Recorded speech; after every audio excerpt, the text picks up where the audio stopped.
সেবা শব্দের অর্থ যদি করে পাওয়া হয় তাহলে ভগবানের জন্য কি করবেন?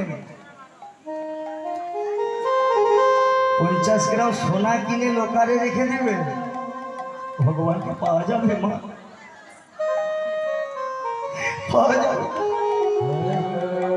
50 গ্রাম সোনা কিনে লোকারে ঢুকিয়ে দিলেও ভগবানকে পাওয়া যায় না। ভগবানের জন্য 5 বিঘা জমি করে রাখবেন, জমি কিনলেও কিন্তু পাওয়া যায় না, ভগবানকে পাওয়া যায় না। ভগবান বললেন আমার সান্নিধ্য আসতে গেলে, বৈকুণ্ঠ প্রাপ্তি হতে গেলে তোমরা কিছু করো। আপনারা যে কীর্তন আসরে এসেছেন, অনেকে ভাবছেন কীর্তন আসরে যেতে গেলে 5 টাকা 10 টাকা 50 টাকা প্রণামী স্বরূপ দিতে হয় না, কিছু দিতে হবে, শুধু আপনাদের চরণ ধুলি আমায় মস্তকে দিবে। তাহলে ভগবানকে পেতে গেলে, ভগবানের জন্য কিছু করতে গেলে কি করতে হবে?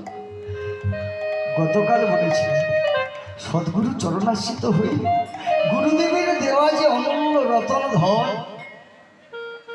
সেটাকে অজপা জপ করলে ভগবানের জন্য করা হয়ে যায়। কেন জানেন? ভগবান বলেছি তুলসী দলমাত্রেণ জলস্য চুলকে নমা বিক্রি নেতে সমাত্মান ভক্ত বৎসল। অর্জুনকে উদ্দেশ্য করে বলেছিলেন, হে অর্জুন, এই জগৎ মাঝারে সকলে আমাকে ভালোবাসে না। কি ভালোবাসে? কেউ আমাকে সন্তান রূপে পেতে চায়, কেউ আমাকে পতি রূপে পেতে চায়, কেউ আমাকে ছেলে রূপে পেতে চায়, কেউ আবার স্বামী রূপে পেতে চায়। কিন্তু জানো অর্জুন, অনেকে অনেক কিছু দেয়, অনেক ভক্ত মা রয়েছে এই জগতে, স্বর্ণ থালেতে স্বর্ণ গ্লাসে করে আমায় সেবা দেয়, দেয় না?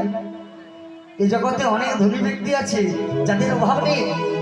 কোনো মায়েরা কি করে? গোপালের সেবা দেয়, রৌপ্যের পাত্র বা রৌপ্যের গ্লাসে করে দেয়।